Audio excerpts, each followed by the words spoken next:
예전에는 미국에서 산다고 하면 그 자체로 성공의 상징처럼 여겨졌습니다.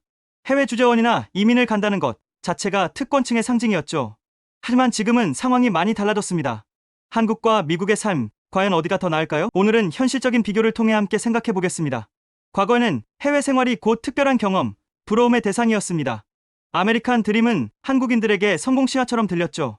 하지만 지금은 다릅니다. 어린 시절 부모를 따라 해외에 나갔던 경험자, 대학 때 교환학생, 워킹홀리데이 세대가 늘어나면서 미국은 무조건 기회의 땅이라는 인식은 점점 옅어졌습니다. 일부 교포들은 요즘 한국에서 이민도 안 오고 유학도 안 와서 교포 사회 상권이 죽는다고 말합니다. 하지만 이는 너무 수용적인 태도입니다. 단순히 한국에서 사람들이 오기를 기다리기보다는 교포 사회 스스로 변화와 혁신을 모색해야 할 시점이죠. 해외 생활의 첫 번째 변수는 환율입니다. 주재원으로 미국에 파견되면 회사에 따라 다르지만 보통 환화로 월급을 받습니다. 그런데 환율이 출렁이면 매번 환전할 때마다 손해를 보게 되죠. 최근 몇 년간 원달러 환율이 1,400원까지 치솟으면서 파견자의 실질 소득은 크게 줄었습니다. 한국에서 월급 500만 원을 받는 느낌과 미국에서 달러로 바꿔 생활하는 체감은 완전히 다릅니다. 둘째는 생활 물가입니다. 음식값은 한국보다 평균 1.5배 이상 비싸고 여기에 기본 18% 팁까지 붙습니다. 한국에서 중산층으로 살던 사람이 미국에 오면 체감상 하층민처럼 느껴지는 이유입니다. 셋째는 주거 비용입니다. 주택을 소유하면 HOA 주택 소유자 협회 관리비와 재산세를 부담해야 하고, 그리고 특히 캘리포니아는 잦은 산불 때문에 민간 보험사들이 떠나면서 보험료가 폭등하고 있습니다.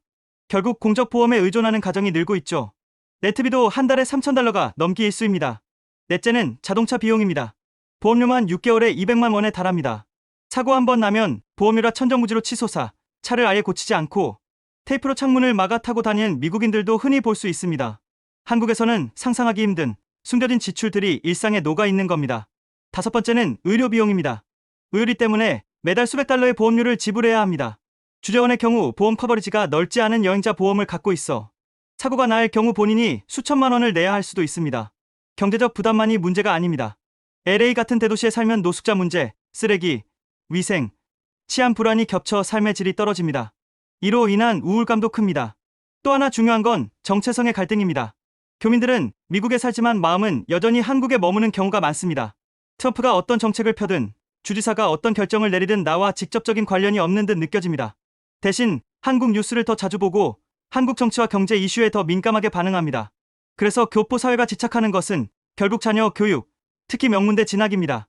내 삶은 힘들어도 아이가 좋은 대학에 가면 성공이다라는 생각이 뿌리 깊게 자리 잡고 있습니다. 하지만 만약 자녀가 기대에 미치지 못하면 그 후 폭풍은 상상 이상으로 크죠.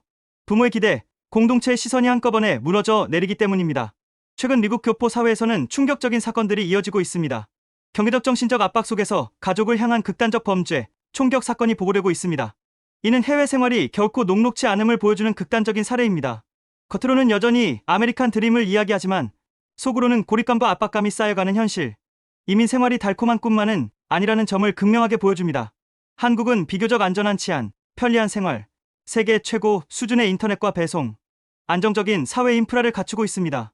하지만 치열한 경쟁, 높은 집값, 낮은 출산율이라는 압박이 있습니다. 미국은 넓은 기회, 다양한 인종과 문화, 세계 최고 수준의 대학과 기업 환경을 제공합니다. 하지만 치안 불안, 높은 생활비, 극단적인 양극화 등 불안정한 사회 시스템이 따라옵니다. 어느 한쪽이 무조건 더 낫다고 말할 수는 없습니다. 단지 서로 다른 선택지일 뿐입니다. 결국 중요한 건 내가 무엇을 원하고 어떤 삶을 선택하느냐입니다. 한국과 미국, 어느 쪽이 맞고 틀린 문제가 아닙니다. 나에게 가장 잘 맞는 선택을 찾는 것이 현명한 길이죠. 여러분은 어디에서의 삶이 더 나아 보이시나요? 여러분의 생각을 댓글로 남겨주세요.